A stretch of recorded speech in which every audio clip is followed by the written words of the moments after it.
A number of community organizations partnered recently on a unique event to mark National Housing Day. Participants were given online access to watch Push, a documentary that examines the lack of affordable housing in cities around the world. I am pleased to welcome each of you Afterwards, a to a panel wide berth discussion was tour held to that features further open examine houses right Niagara here housing locally issues. and in our own We local spoke to community. members of that We panel hope you via Zoom. enjoyed the pre-screening of So things are a little different in Niagara, although that the main concepts of the financialization of housing and the use of housing for investment as opposed to, or in addition to the use of housing for people to live in, is part of the issue as well in Niagara. How many people is that happening to? And overall, how many people are being displaced because of not being able to afford to live in the city that they live and are now living hours away from their family?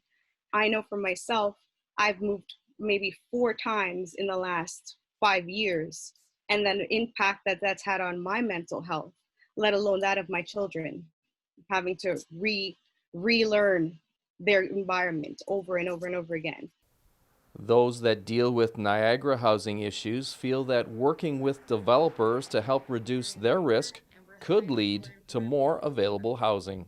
It really does boil down to the private sector and nonprofit developers would really like less red tape, so fewer delays and fewer times they have to wait for somebody in government to come and check something and make a judgment call on it. Could we do a lot of that sort of more tied together, bundled together to reduce those risks? So that is what we hear.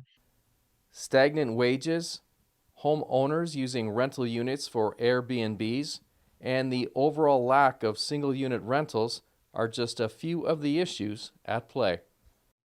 Times are very hard, and people are in a really rough position. I mean, things aren't changing as fast as it's not matching incomes, I don't think. I mean, you know what I mean? Like, people are making money, but they're not making as much money as the government seems to think that we can afford to raise these rents, that these astronomical rates. The cost of housing and rentals has gone up so significantly in the last 3 to 4 years, and we haven't seen, of course, matching income increases. And so the gap between affordability and access to housing is something that's starting to grow. So I think when you talk about balance, I think that's where the balance needs to happen. And 84% of the people, the households in core need, are single individuals. So if we're really looking at our housing market right now, Niagara has way too many, proportionately, has way too many single detached units for home ownership, and we don't have even remotely enough one bedroom units or bachelor units for people.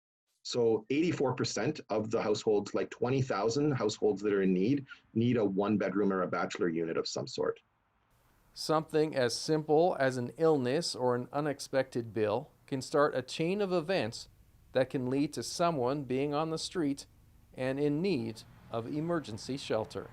So it really impacts people who are on the margins, and so anybody who's low income or who's on social assistance or any of those kinds of things, then it's they're paying a high percentage of their income into their housing, and then it becomes really precarious. So it takes one life event, whether it's your car breaks down that you need to get fixed, or an illness and you don't have bit of benefits, or any number of kind of things that can happen that are normal life events, but they can be the trigger that makes it difficult for you to pay your rent, and then it's just becomes a snowball effect.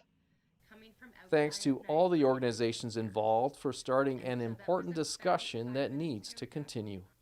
In Niagara, you're watching The Source.